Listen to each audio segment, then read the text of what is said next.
So if you go back to page 35, we are going to be moving on to talk more about asexual reproduction in terms of mitosis. You might have been introduced to mitosis before. We're going to be focusing on why mitosis and how mitosis occurs. It's not magic that a starfish's arm regrows. It's mitosis. And we spoke about mitosis being the cell division or the nuclear division of eukaryotic cells. So first let's talk about why mitosis. And so we want to talk about why we use cell division. If I were to ask you the question, who has bigger cells, an elephant or a mouse? Some people might be tempted to say an elephant has bigger cells, but it's not that an elephant has bigger cells. An elephant just has more cells. Now when we talk about making a large organism, if we just had one big blob, we would not be able to move things in and out as efficiently as if we had lots of little cells. So the reason that you're made up of many, many small cells is because you have a large surface area to volume ratio, meaning you have a lot of surface area compared to the volume. And so when we look at this picture, it's a great example because what it's actually showing us is that the surface area of this is 150 and the volume is 125. Slightly bigger surface area. But here the volume stays the same, 125, but the surface area is 750. Now I want you to think of this as if you went to a really big store like Target or Walmart on Christmas Eve and there was only one cash register open. Remember, in order to move in and out of the cell, it has to pass the surface, the cell membrane. And so remember that the cell membrane is like the surface area. So the more surface area we have, the more things can move in and out, and the better control we're in of how well the cell works. If you went to some place like Target or Walmart and only one or only 150 cash registers were open, that would be a lot slower than if 750 cash registers was open. So we want to have a large surface area to volume ratio, so lots of little cells. And this is also important, cell division is also important because we want to make a multi or many-celled organism, like a human or a plant or a mushroom. They're not made of just a few big cells, they're made of many, many small cells. And so to grow, when you grow, your cells don't get bigger. You just get more cells. And that's very, very important to start to understand what growth actually means. Every time you grow, you have to make a whole new cell. Sometimes we have to repair or replace those cells if they get damaged. Every time you get a blister or a cut, your skin is constantly replacing itself. And so cell division is going to help with these three main things. Keep a workable volume to surface area ratio. Remember, we want a large surface area and a smaller volume. Grow the organism, make more cells, and repair and replace any damaged cells.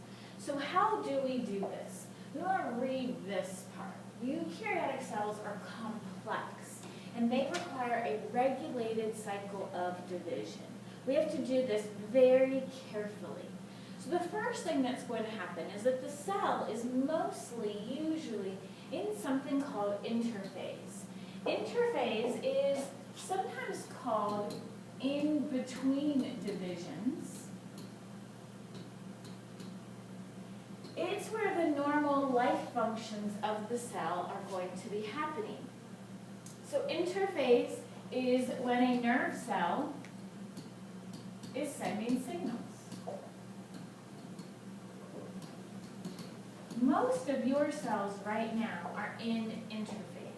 They are not actively dividing, they're just carrying out their normal life functions. However, if a cell receives a signal, this is really important. We don't want our cells just randomly dividing. Only if it receives a signal, then we'll begin to prepare to divide. We don't just get the signal and tomorrow divide. We get the signal and we have to go through all these steps to divide. So a cell is normally an interphase going through its normal life. If it gets a signal, then it will start to divide. Now the most important thing of preparation for division, the big thing that you do before you divide, is you actually copy your DNA. So the two copies can be divided into two cells. And so we want to start to look at what this looks like. For example, in a human, there are 46 chromosomes. Now be careful, chromosomes are coiled up DNA. We're going to talk about that in a second. But when the cell gets a signal to divide, we're going to have 46 doubled. You don't say 92 because they're not new chromosomes. 46 doubled. And then we divide those doubles, and that's how we get 46 in one cell, 46 in another cell, and all of a sudden it's exactly like the original cell, asexual cell division. And so we want to write here that here's where we're copying the DNA. We're not getting new DNA, we're just copying what we have. And so now we need to talk about what this actually looks like, because we have these words like chromosome and doubled chromosome, and we need to know what they mean. However, you also have to know where we are in the cycle. We're in interphase, we got a signal to divide, and all of a sudden the DNA is copied during what's called the S phase. S phase can also stand for, we know a word that means to make, synthesis. This is where we're synthesizing copies of DNA. So, DNA is normally in a relaxed form called chromatin. Here you can see it. It kind of looks like a bowl of spaghetti, all relaxed, and that's called chromatin. However, after receiving the signal, the chromatin coils into chromosomes. Here's your chromosome, and then is copied. The two sides are called sister chromatids, and together it's called a doubled chromosome. So what you need to know is you need to know that we have a chromosome, replication. We do want to know that replication means to copy, so please be looking at this picture in your notes. Replication means to copy, and now we have doubled chromosomes.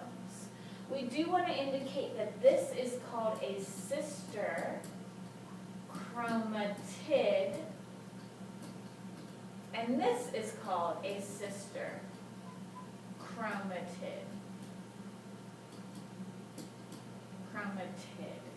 So we have our relaxed DNA.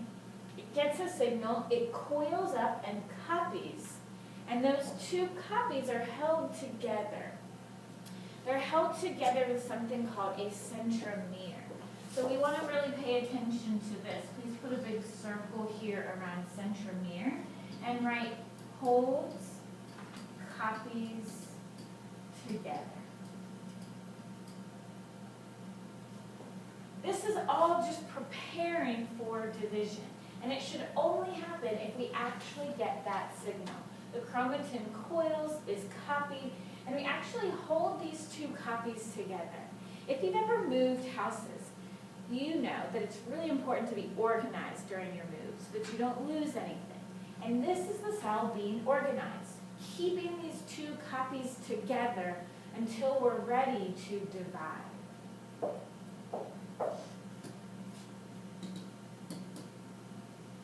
And so we see this picture. We have gap 1, synthesis, gap 2, and then this is actually where mitosis happens. So we want to talk a little bit about what mitosis is. Mitosis is the division of the nucleus. Really what we're talking about is dividing the chromosomes. We copied those chromosomes, and now we're dividing them. And it's done in 4 steps. Prophase is when the copied DNA coils and is visible. This is also when the nucleus breaks down. So if you see here in this picture, we start to see in prophase that we can see the doubled chromosomes, those X's, and the nucleus breaking down. Metaphase is when the spindle fibers move the doubled chromosomes to the middle of the cell. Notice M in middle and M in metaphase.